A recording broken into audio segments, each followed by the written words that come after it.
Hello, കുറച്ചേറെ stagnant ദിവസങ്ങൾക്ക് ശേഷം ഇന്നൊരു ആക്റ്റീവായ ദിവസമായിരുന്നു. എല്ലാവരും വളരെ റിലാക്സ്ഡ് ആയിട്ട് യോഗ ചെയ്യാൻ റെഡിയായി രാവിലെ തന്നെ എത്തിയിട്ടുണ്ട്. So come, let's do some yoga.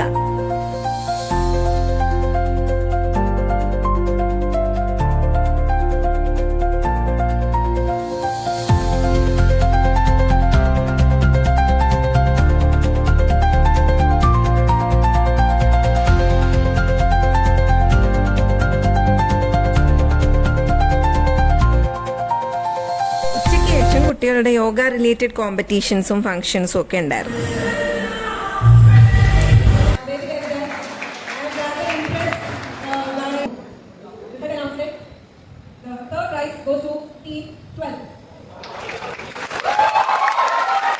പിന്നെ കുറച്ച് ഫോട്ടോസും കൂടെയൊക്കെ എടുത്ത് പരിപാടി വൈൻഡപ്പ് ചെയ്തു. അപ്പൊ ഇന്നത്തേക്ക് ഇത്രേ ഉള്ളൂ.